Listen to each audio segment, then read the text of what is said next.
What if Jesus' disputes with other teachers about the law of Moses weren't about criticizing legalism or external rituals?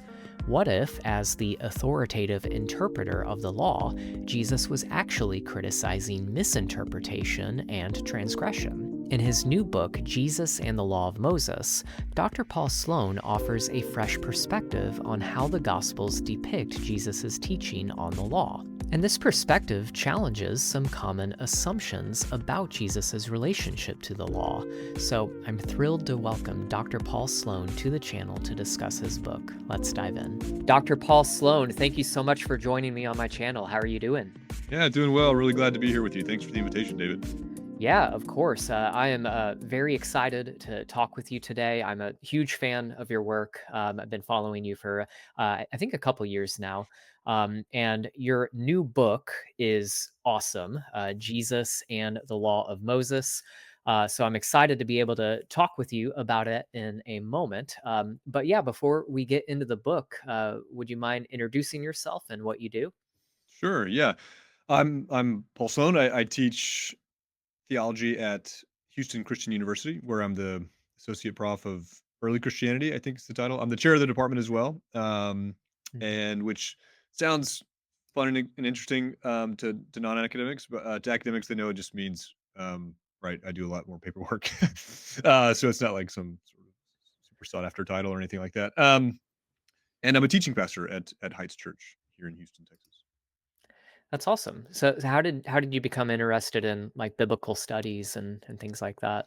I grew up with it, as it were. My dad was both a pastor and a before or concurrently with that, he was also a New Testament prof at various institutions. He got his PhD in New Testament, Mhm. and so just I knew that it was a possibility. It just was exposed to it at just sort of growing up. It was normal that my dad was a New Testament um, prof, and that just sort of then I just also happened to have sort of an interest in reading the Bible, thinking about it, having a lot of discussions and questions that just naturally led to sort of the graduate degrees, and then while I was in it, I realized, oh, I'll also do just happen to really enjoy this. So it kind of it sort of led. It felt at least sort of like an organic decision, as it were. Well, yeah, that's awesome. Well, I've certainly benefited from your work, so I'm grateful that the Lord led you in that direction. But yeah, your book is like I said, it's awesome. I highly recommend that people get it. I think I devoured it like Hmm. the the right when it arrived Yeah, from Amazon. I appreciate that. Yeah, yeah. So, but yeah, your book explores how the synoptic gospels depict Jesus as an authoritative Jewish teacher who participates in intra-Jewish debate about how to keep the law of Moses.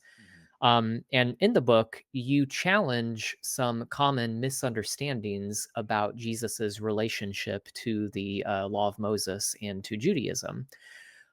So before we get into the content of the book and some of those issues that you address, what made you want to write a book on this topic in particular? Yeah, it's interesting. I like a lot of folks I should say, a lot of folks sort of who got their graduate degrees in theology or Bible in the U.S., particularly in those sort of mid or early mid 2000s. Mm, N.T. Wright was on everyone's sort of bibliography, and at least in the institutions where I was at. And so, I first read New Testament and the People of God, and I just thought, oh, this is just so incredibly helpful. I really I learned so much from it. And then from that, I, of course, read his other works that were downstream of that. Um, and it was interesting. I still regard Wright's work, as helpful in many respects. Um, but it was sort of just um, learning from some other teachers as well. Particularly, learned a lot from David Moffat, and then mm, through him, he pushed me to reading scholars like um, Milgram, and Jonathan Klawans and others, which then just kind of led to me reading additional scholarship, particularly on issues related to Torah, sacrificial system, ritual purity, all that sort of stuff. And then just kind of gradually over time, and it certainly didn't happen overnight, and it certainly didn't happen just within the context of my own PhD. It was years and years of reading after that Hmm. that I realized, like, a lot of a lot of the suppositions that I see at work, not just in rights work, but a lot of the gospels and Mhm. Paul scholarship from the late 80s, 90s, early 2000s, was working with suppositions on Torah, ritual purity, whatever else, dietary laws, that I just thought were now incorrect. I thought, oh no, this is actually those are category errors. The way you're using that evidence to interpret this particular gospels passage. I don't think that works because you think that this issue is at stake when really this issue is the one at stake. Hmm. And so just sort of again, what didn't happen sort of overnight. It was sort of like over time, over months and years, really, just kind of thinking through it, teaching on it. I just slowly kind of came to a very different opinion than the one I started on. And so actually, I've given a few interviews on this. So at this point, so both in order not to just give the same interview over and over again, but also people might find it interesting. You know, a bit of biographical stuff on it. 7 years ago, ish, something like that. Pretty freshly out of the PhD, 7 or 8 years ago, whatever it was. I sat down and I wrote a book proposal, Hmm. and it was on Paul and the law, and it was a what we would now call sort of a just new perspective on Paul approach to law. Hmm. And I sat down to write that proposal, and with all the suppositions that were pretty all the suppositions that I now criticize in the book were just foundational for me. Now I Ah. sat down to write a proposal on this topic, and I literally got to sort of like in the proposal of this particular publisher, they had sort of a literature review spot where they said, mention some of the works you've read and that you're going to be engaging. And I realized that, oh gosh, the scholarship I'm engaging on this issue was kind of through the early 2000s, and that's kind of where it stopped. And I was like, there's kind of a big, like, really big gap here. I haven't read the last like Mhm. 30 years of scholarship. And so just I was like, yeah, I should fill that gap before I continue this proposal. And then I just read for 3 or 4 more years and then I laugh about that now because 'cause I'm like, "Oh my gosh," like, I'm so glad I didn't write that proposal, or send it in rather. I didn't even send the proposal in. I stopped and then I read XYZ. Now, a couple of this one of it is just sort of biographically rather, not biological, biographically interesting. People will probably laugh to hear that I sought to write a very big, different book 8 or 9 years ago, whatever it was. But also, I don't mean this in a self-congratulatory way, but I kinda do think it's relevant for people to know that, the conclusions that I came to in this book are very, very, very different than conclusions I assumed and even taught Hmm. 8 years ago, 8, 9 years ago.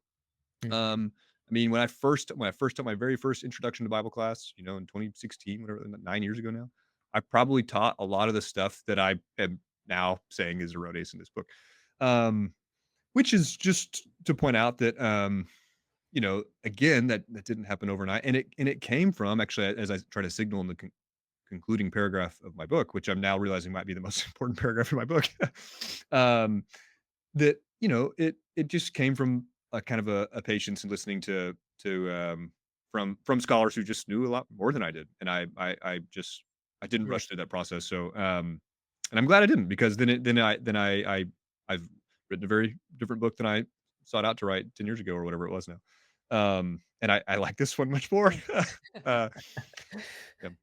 Yeah, well, I do too. I definitely what you came up with, and I think, yeah, I'm excited to get into a little bit of the exegesis a little bit later because I just think, yeah, the trajectory that you're on, I think it just makes so much sense. And what you just mentioned, the biographical note. Um, does kind of lead into another question that I wanted to ask you because you mentioned you you looked at a lot of the secondary scholarly literature on the topic of the law in the New Testament, and originally you were focused on Paul, and then you shift to a focus on the Gospels.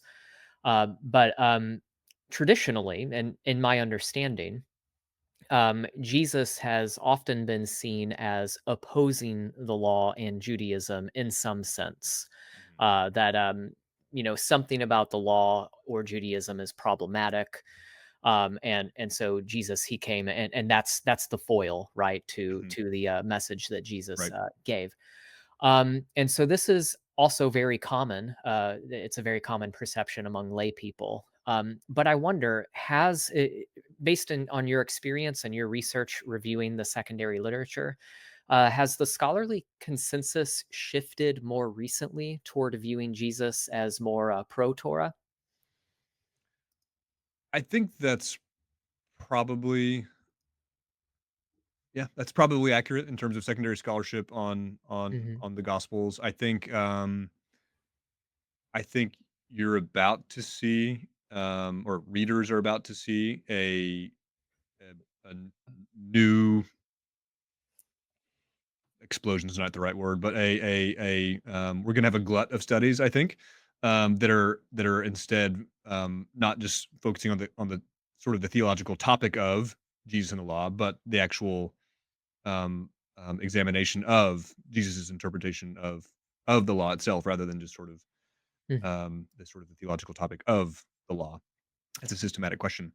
And yeah, I think, and the other thing though too is to say there is I think scholars have often said that he's pro Torah, even some of those new perspective authors that I've mentioned from the 80s, 90s, and early 2000s have used that language of pro Torah in many ways, except they've just meant something quite different about it. And so that's part of the issue is, I mean, even Marcus Borg, who I obviously criticize quite a bit in the book, he says, right, his whole point is that no, Jesus is pro holiness. He just redefines holiness as compassion over Right. against the Pharisees and others who are defining holiness as, separatism or something like that. And so he would even say that, oh, Jesus, of course, is pro Torah, all these things, but he's, redefining what those things mean. And that seems to be kind of a through line in a lot of Mhm. the, or I shouldn't say, some of the major scholars from the 80s, 90s, is that they'll happy to say, yeah, he's pro Torah, pro law, and all these things, but then kind of have Jesus, though, redefine it in such a way that it doesn't look recognizably what other Jews would regard as pro Torah. So and I think several others are um, you know just see that no, he's pro Torah in the conventional sense of that word. That he he's working with it, assuming its premises and working and reasoning with it. And yes, and of course there have been several scholars before me who've done this. I mean, it's very plain that you know lots of scholars over the last 50 years have, of course, famously E.P. Sanders, like his work, Jewish Law from Jesus to Mishnah, is just such an incredible survey of material showing sort of Jesus's relation to Torah relative to other Jews. And so I'm by far, not sort of some pioneer here. Um, but I think you're going to see maybe a growing movement, or a growing body of scholarship rather, that examines those premises and works with them. That's cool. So, like, instead of starting from the standpoint of whether he endorsed the Torah or affirmed it, it's what was his legal reasoning actually like? Like, assume Yeah. starting from the position that he was Torah observant, Mhm. he was pro Torah, Mhm. and what does that actually look like? Yeah. What was his teaching actually like? Yeah. Would you say there's that growing consensus, if you will, or that growing movement or body of scholarship, uh, does that pertain to Paul as well, like Paul's relationship to the law? I think you will see that. It's been slower in Paul because because there's more obvious evidence in the Gospels that Mhm. Jesus is pro Torah, and we just have to figure out what that means, right?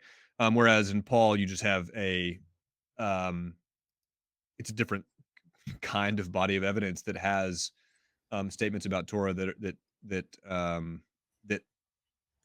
can theoretically present a challenge to that view. I actually don't think they do present a challenge to it, but Mhm. they've been taken as such, and so I do think, the trickle will be a bit slower, yeah, toward in the Paul stuff, but I know, but yes, I mean, I do think you're going to see it, Mhm. people thinking about Paul's legal reasoning rather than just sort of asking the question of what's how does the law fit into Paul's theology? I mean, both are obviously you need that question too. It's Mhm. very important. Paul thought it very important, and he does talk abstractly about the law on several occasions, of course. But yes, I do think you're going to see some growing body of scholarship that is also pursuing questions like that. Mm, cool. Yeah, yeah, I was just interested from an insider's perspective, what it was like, on the ground within academia and what people are talking about. So, Yeah. um, well, cool. Yeah, I mean, from me speaking as an outsider, it does. I read a lot of Mhm. your work, obviously, and I've Mark Nanos Mhm. on like Mhm. the Paul within Judaism folks, Sure. and so it seems like there's a lot of movement in that area. But yeah, Mhm. I was curious what you had to say. Mhm. So yeah, let's get to the book, which again, my friends, you got to get. It's called Mhm. Jesus and the Law of Moses by Paul Sloan. I'm going to plug it about 8 more times, That's all right. but but yeah, it is a great book. Highly recommend it, my Mhm. friends. And I'm talking to Dr. Paul Sloan, who's the author right now. But Dr. Sloan, you suggest in the book, you suggest that we ought to read Jesus's approach to the Torah within a framework of what you call restoration eschatology. So I'm wondering, can you maybe unpack that a little bit? How does this framework help us to understand Jesus's legal reasoning? Yeah, that's a good question. Thanks. The label itself, restoration eschatology, is not something I coined. I first saw it in Sanders. I'm sure he didn't coin it either. I just don't know where he got it. But probably goes back beyond. I know it goes back beyond him. The idea, though, at least when I'm using it, is that some Jews are reading Deuteronomy 28 to 30 and Leviticus 26 as telling Israel's story relative to Torah, Hmm. in light of the blessings that would come upon them if they maintain the covenant, and the curses that would befall them if they broke it, and that when they experience the covenant curses, the content of which is exile, captivity to the nations, etc., that they are then promised that they would be restored. So that's the restoration component of it. And so it's a pattern of reading in which Israel is reading their own history in light of texts like Deuteronomy 20 to 30, and then positioning themselves at a particular moment in that story. Hmm. So right, you'll get this in various texts in which they say, okay, we received the law, but our ancestors broke it, and so therefore we got sent into exile. But now restoration's happening, or but God has promised restoration, so it's on the horizon. And that's that sort of thing. And I have a chapter on this, on sort of restoration eschatology in early Judaism, in which I try to show that there was a widespread reading of Israel's texts and their own sort of history, and that they saw themselves at a certain moment in that history. Some texts think that they're the avant-garde of the restoration community, and others need to join it now. I think that's what's going on in a text like the Damascus document. And then some texts, like the Gospels, are kind of like that, in that they're saying, "Look, yeah, we've been under the punitive discipline for, however long, but now is the moment that God is gonna restore us, that and here's John the Baptist as sort of the herald of it, and here's Jesus, who's also the herald of it, but the executor of it as well." And so I'm positioning sort of the the storyline of the Gospels as occurring at a particular moment within a restoration eschatology framework in which Israel at the beginning of the Gospels is assumed to be, and in some cases named to be, subject to the punitive discipline, but restoration's on the horizon. And of course, John and Jesus are the ones sort of here to announce its inbreaking. And then they then depict Jesus as not just the herald, but also the executor of this restoration. And that then within basic to that is that in the restoration, right? So God promises in say Deuteronomy 30 that the people would um, return from exile and all these things, but on top of just a change of address from Babylon back to Judea, they would also have an anthropological change that God would circumcise their hearts, and that the intention of that act on God's part would be so that the people will love the Lord their God with all their heart and walk in His commandments. And then I picked that up in Jeremiah 31 and Ezekiel 36, such that my point about restoration eschatology as it relates to the law is that in the restoration there will be an anthropological change to the heart such that the people finally walk in the commandments. So then I'm sort of positioning Jesus in that framework such that he's both heralding the restoration and executing it, but also teaching, um, providing his authoritative interpretation of Torah that is basic to life in the restoration. Yeah, and that's I thought that was really insightful, and also you pointed out like in Ezra, Nehemiah, and Malachi, and these other texts that it's after the Babylonian exile, and there's indications that these authors still believe that Mhm. they're still under the covenant curses, even though Yeah. they had, yeah, even though they had returned from exile, they're still under the covenant curses. So the restoration still had not happened yet, and so Mhm. that's kind of some of the assumptions or beliefs going on within the Second Temple era Judaism, Mhm. Mhm. Yeah. that forms the context, if you will, for the message that Jesus then brings, Mhm. Yeah. that the restoration is now coming about, and then yeah, so I thought Right. that was insightful, and so the fact that this message that we're on the verge of restoration that affects Mhm. Jesus's legal reasoning, That's right? right. Yeah. Yeah, that's the point. So Ezra 9 is a text, and Daniel 9 and Nehemiah 9. It's helpful because they're all the same chapter references. That I make a lot of hay out of those. Where of course Daniel 9 is positioning himself as in Babylon, but praying for the restoration, Mhm, and the divine response is not yet. mhm, 77's more, And then in Ezra 9, they're back in the land, and Ezra is praying, right? To this day, we are in our guilt. To this day, we are captives in our own land, etc. Using language from Leviticus 26 and Deuteronomy 28 about sort of the sword is on us, the iniquity is still here. We are in great guilt. So that you've got these returnees to the land with the foundation of the temple restored. It's still saying, okay, look, but it hasn't happened yet. Like we're still waiting. He's given us a little reviving, but it's not the full thing yet. And of course, Malachi, right? It's hundreds of years, however many decades, 100 years later, temples rebuilt, and they're even still saying, yeah, "But return to me, and I'll return to you." Right? I mean, like it just assumes the return has had the corporate return of Israel to God has not yet happened.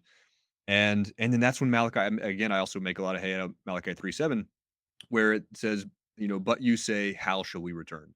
In other right, words, there's this. I argue that a lot of Jews, a lot of Second Temple Jewish texts, rather, have a presupposition that okay, yeah, curses came, we broke the law, restoration's on the horizon, but we know that restoration's coming, and that what we ought to do is return. But the question is how? How do we return? What does it look like? How do we actually execute this return to God? Right? And that John and Jesus are then presented as giving this answer, like, right? I mean, mm, they like, in fact, Luke even says of John that, or whatever the angel says of John, that he will be the ones to return the people to God. yeah, I mean, he's just explicitly described as the one who will return the people back. And then when he shows up, his message isn't return. His message is repent. right, Now, my point is that that demonstrates that if his message is repent, but if the angel has said that his goal is to return the people, then clearly his announcement of repentance is the way in which his ministry of returning the people to God is at stake. Which then, so that then when Jesus also is leading his message with repent for the kingdom of heaven, is that he's also saying, right, hey, it's time for the return. Like God's reign is at hand. Get on board now, right? and so he's giving that answer to, that to the question that everyone's asking, like, okay, how do we return? Yeah, And so exactly. Yeah, so that's right. the answer is like, well, Jesus, through his teachings, Yeah. he's explaining what returning means. How do we Yeah. return so that the restoration happens? Yeah, that's right, because the return will also entail, that the people are keeping the law. And so Jesus's positive body of interpretation, positive interpretation of the law is sort of um, the the the the praxis of the community who will return. So, for example, this is where I make of the Beatitudes, right? Blessed are the Mhm. X, for they shall X. Um, my point there is that all that language is just restoration eschatology language. Blessed are the merciful, for they will receive mercy.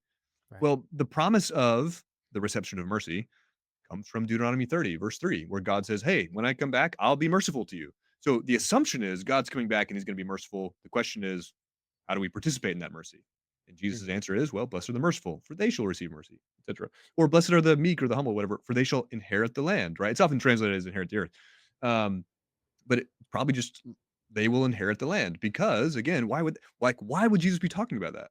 Right. Well, I mean, again, Deuteronomy 30 says, "Hey, when I bring you guys back, I will cause you to inherit the land. You will inherit the land again." So, I mean, I think he's just talking about kind of straightforward restoration eschatology, a la Deuteronomy 30, Leviticus 26, and he's pre- describing and so implicitly prescribing the characteristics of the community who will participate in those restoration benefits.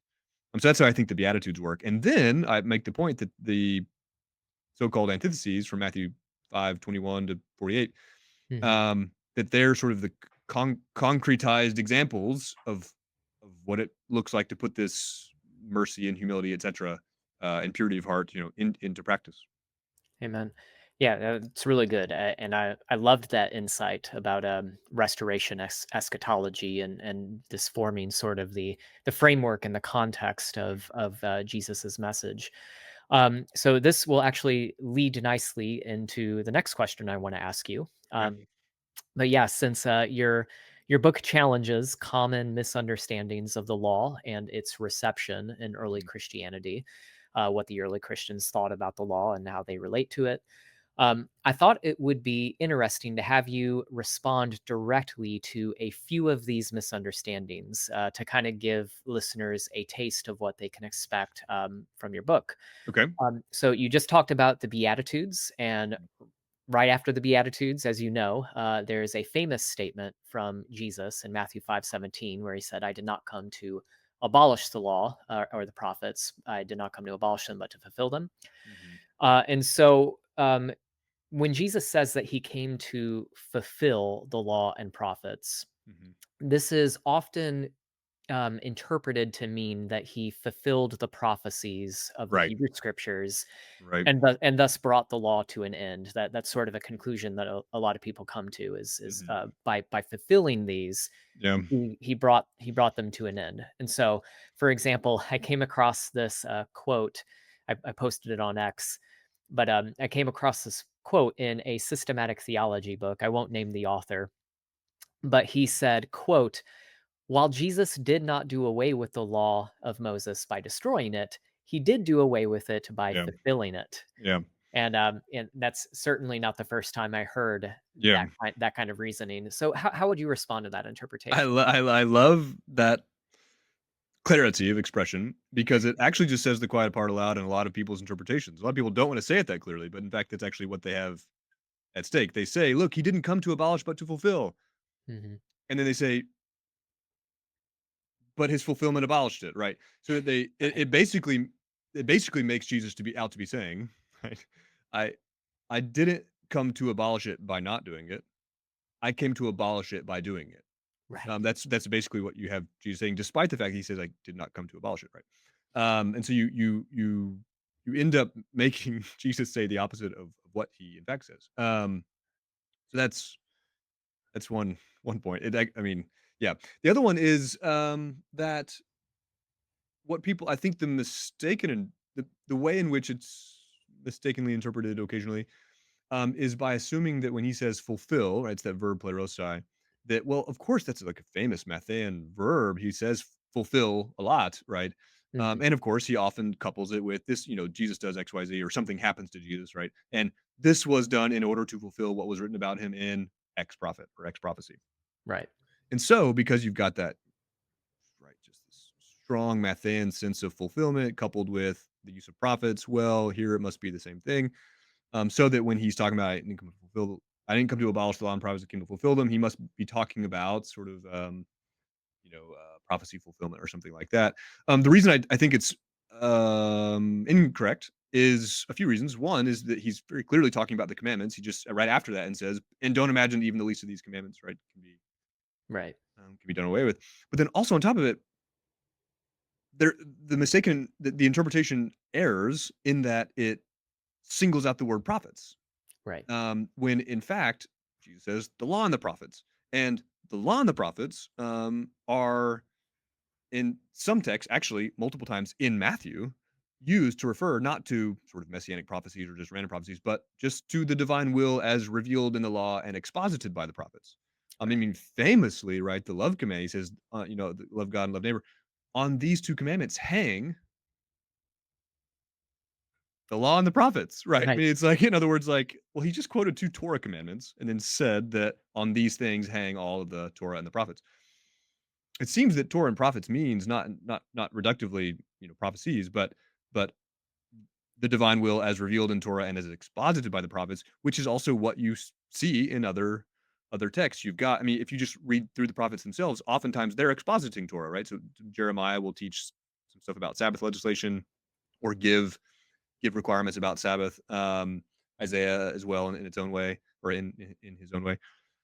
Um, but also, I mean, Daniel said, we didn't. I hope I don't misquote it, but I think he says, we didn't walk in your law as it was given to us through the prophets, or something like that. Sirach 1 talks about Mm. the law and the prophets, but he's talking about the commandments, right? Right. So I just think it's just there's plenty of evidence to suggest, including Matthew, that law and prophets means the will of God is revealed in Torah and exposited by the prophets, or something like that.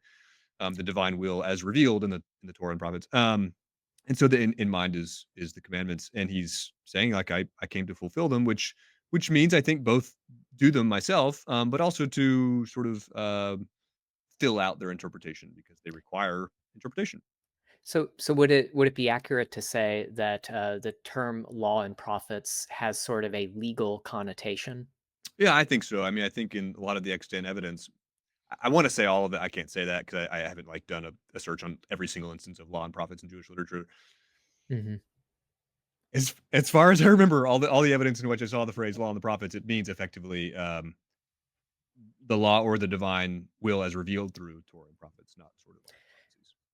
Cool. So when he says fulfill, you argue that it effectively means do and fill out its interpretation.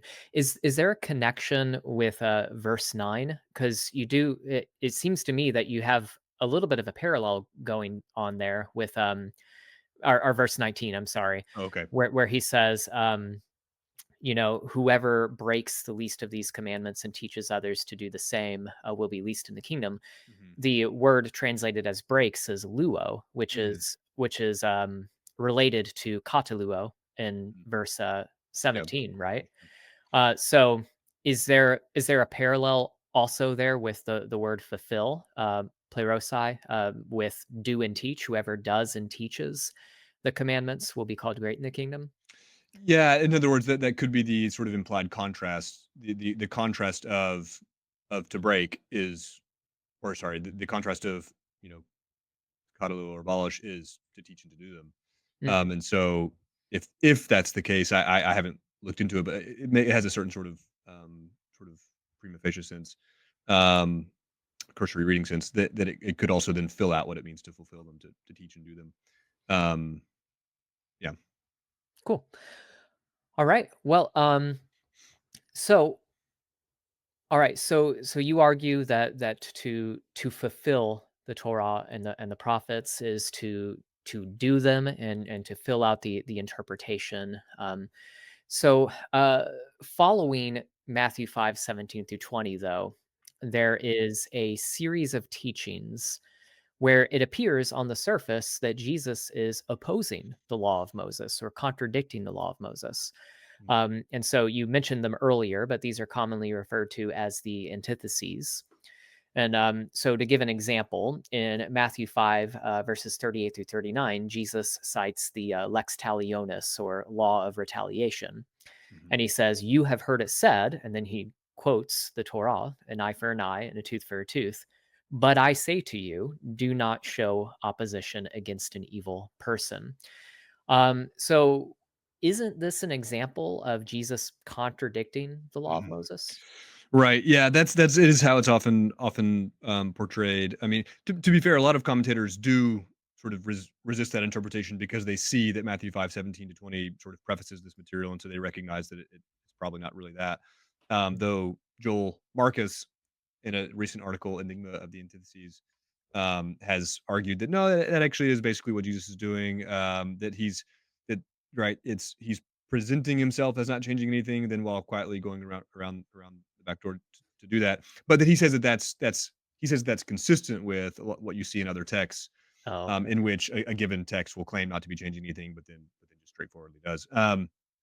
I happen to not think that's right either, but for different reasons. No, my big issue with this is that I that what I think is happening is he's quoting one portion of Torah and then yeah, giving his interpretation of what they ought to do, but his instruction about what they ought to do is itself expressed in the language of Torah. And so what people often mistakenly do, is say, okay, well, here's the law and it regulates an external action or an observable action. But Jesus is, instead of what the law teaches, instead, he's instructing that they ought to sort of focus on the interior heart aspect of it. So the law says don't commit adultery, but Jesus is more serious than that. He cares about lust. And so he tells you not to lust. Um, so the obvious grain of truth there is that Jesus is saying, "Don't covet or lust." Right. Same deal with murder and anger. He's saying the law says, don't commit murder. And I say, don't even be angry, etc. The mistake, in my view, though, is not recognizing that the interpretation that he provides is itself often expressed in the language of the commandments themselves. And once you say that, you realize that he's not juxtaposing Torah with his commandments, rather, sorry, Torah with his non legally informed instruction. Rather, he's saying, here's what Torah says, and here's my instruction based on what the Torah says elsewhere. And this part, what the Torah says elsewhere, ought to inform how you keep the quoted commandment. So, in other words, I call them just the correlation of the commandments. So his interpretation is the authoritative correlation of the commandments, not opposing them, but correlating them. So the obvious example again would be right, the one about adultery says, you've heard it said, don't commit adultery, but I say, do not even look at a woman to lust after her in your with your eyes and after your heart. Um, and but he says, but for if you've done that, you've already committed adultery with her in your heart. Now, the the thing that I mean, again, a lot of commentators recognize this, but sometimes it will get lost in translation, either in sermons or in some popular or even in some academic representations of it. Um, the word lust is just translating the verb that is conveys the notion of coveting in the Right. Decalogue in the Ten Commandments. So when he's saying, "Look, the law says don't commit adultery," but I say don't lust, well, that word is just the word that's translated elsewhere as covet. So in Right. other words, what he's doing is he's saying, look, the seventh commandment says don't commit adultery, and the 10th one says don't covet, i.e., don't lust. So, like, once you've violated this one, do not covet, you've already violated the do not commit adultery one in your heart. Same with or comparable with other ones in which, for example, I don't think he's saying, okay, law says don't commit murder, but that's just an observable external action. I want to stem it at the heart. So I'm saying don't even be angry because anger leads to murder. So they identify sort of anger as this interior disposition that leads to murder. May well be true, probably is true. My point is simply that that's actually not what Jesus says. He says, look, murder makes you liable to judgment, and so does anger. Right. And the notion that anger makes you liable to judgment appears to be, this is the argument in the book. I don't go through it all right now, but the argument in the book is that this is actually just an interpretation of Leviticus 19, 17, 18, where he says, look, don't hate your brother in your heart and do not bear a grudge against him. In other Mhm. words, this commandment is proscribing um, harboring ill intention toward your brother in your heart. And it Mhm. looks like, I mean, again, I make the argument in the book, but it looks like Damascus document and Sirach um, interpret that commandment to prohibit anger. Right. Um, and in Greek, in Sirach's Greek, it actually uses the same word that Jesus does, interpreting that commandment. And so it looks like Jesus is saying, look, the law says don't murder. And the law also says, don't harbor anger. So, don't do those either of those things, right? Right. Yeah. And then the one about the eye for eye is similar in that it's interpreting one commandment in light of another, but that one's more explicitly or overtly informed by the restoration eschatology that I think is going on. People, if they want to read, it's a long argument. It'd be hard to compress in just a minute or two. But my point there is that Jesus is heralding the restoration, and the restoration in a lot of texts is coded as this sort of eschatological jubilee. And in jubilee time is the time in which debts are forgiven. And so, because it's jubilee time, you have to act according to the jubilee debt remission legislation, which requires, doesn't just sort of permit, it requires you to cancel debts and not exact debts. Right. Well, then once that's inflected in Matthew, in which debts are a metaphor for sins, well, then it's going to lead you to the fact that when someone sins against you, you can't collect that debt. Right. Can't just go eye for eye, because that'd be the version of moral debt collecting. You instead have to turn the other cheek, and noticeably, you have to give to everyone who asks, which Mhm. is Also the Torah. legislation. It's legislate, and particularly it's Torah from Deuteronomy 15, the debt remission legislation. I mean, he Yeah. quotes from the debt remission legislation as what you ought to do instead of the Mhm. eye for eye thing. In other words, he's quoting one commandment that overrides the other, but not overriding it simply because he's just got a different ethical system, but because he thinks it's the certain time. And time, the time that he's in, the Jubilee, requires that we live according to the legislation that governs that time, Yep. which is why he's so on about debt forgiveness, particularly in Matthew 5 and 6 and 7, Yeah. the language of the Yeah, Lord's Prayer. that's Yeah.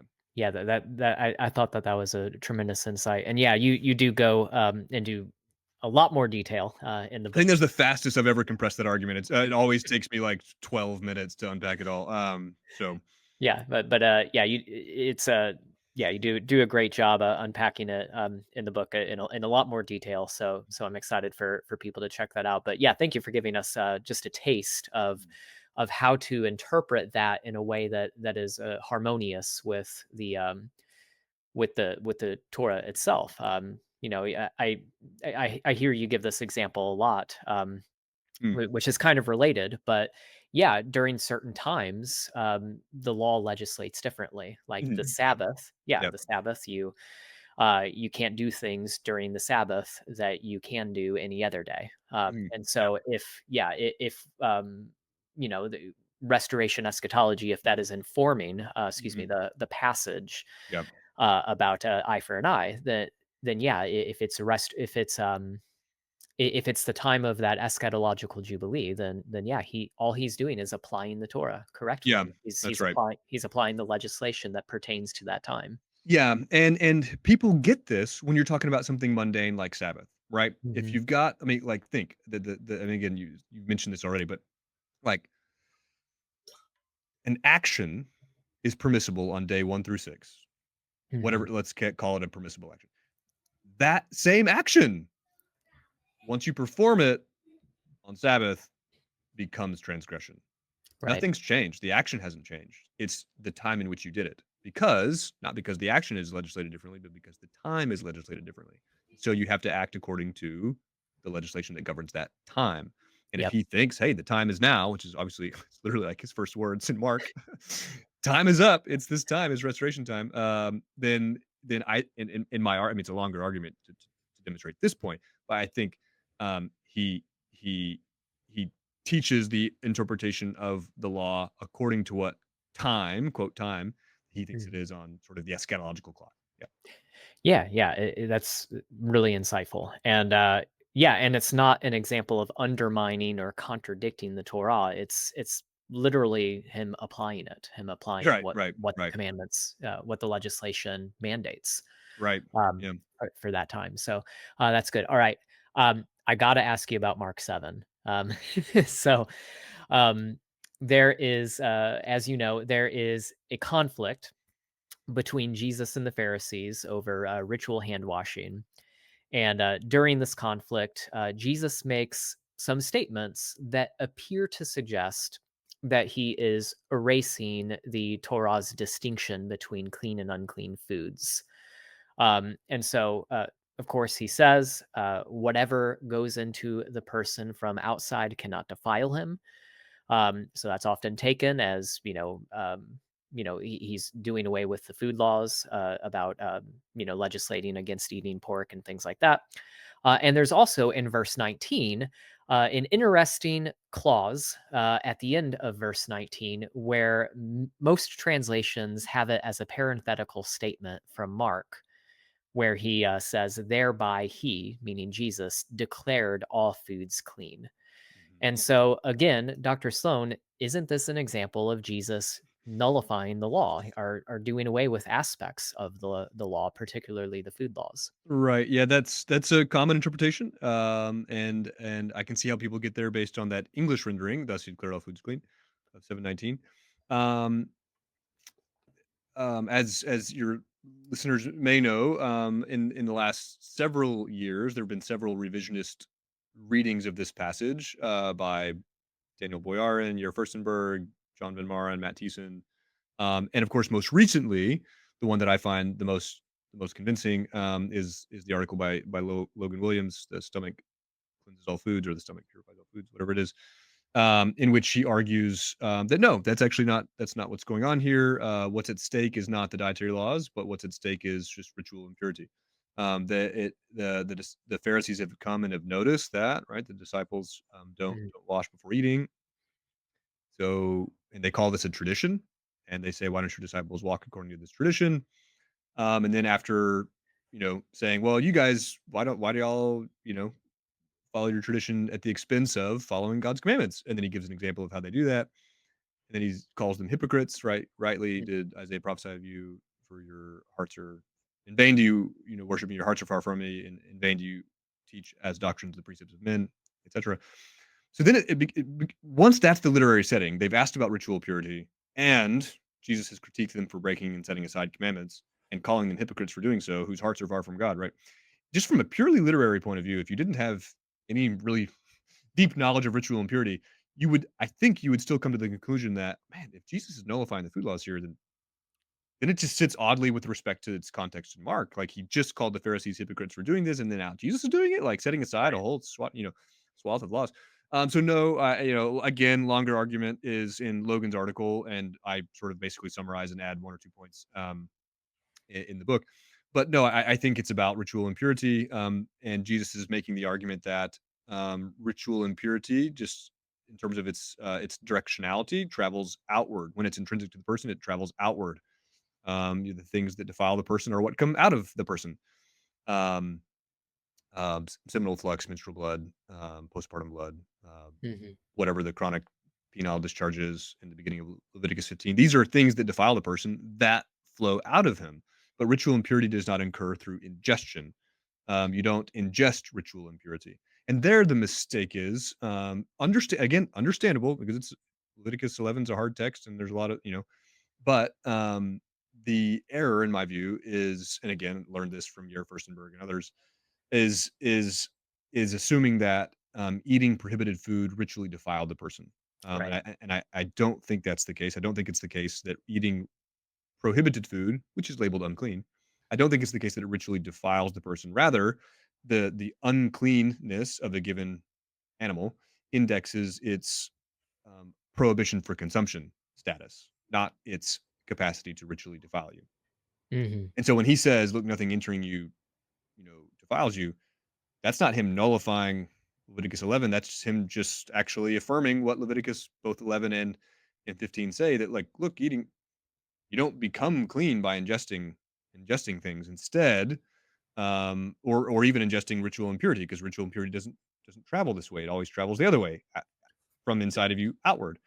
Mhm. And so that's what the sense of what's going on in 715. But then in 719, as I think your listeners will know, because I think you had Logan on, Mhm. but the phrase "katharizon panta to romata," purifying all the foods, is taken in many translations as an aside of the narrator, in which the narrator is then sort of giving a parenthetical claim to interpret Jesus' statement to the effect that he's nullified all the food laws, when in fact it's a claim about the activity that the person does through the process of digestion and defecation. And that process of digestion and defecation purifies all the foods. That's Right. how I think you ought to translate the participle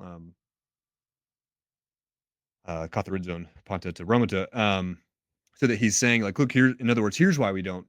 It's not necessary to walk according to the tradition of washing your hands before eating, because even if you were somehow to ingest something that were ritually impure, that wouldn't defile you, because it doesn't go into the heart but into the stomach and is then defecated, Mhm. which purifies all the foods, Right. purifying all the foods in the process, because according to ritual purity laws, according to lots of Jewish texts that talk about ritual impurity laws, rather, excrement is pure.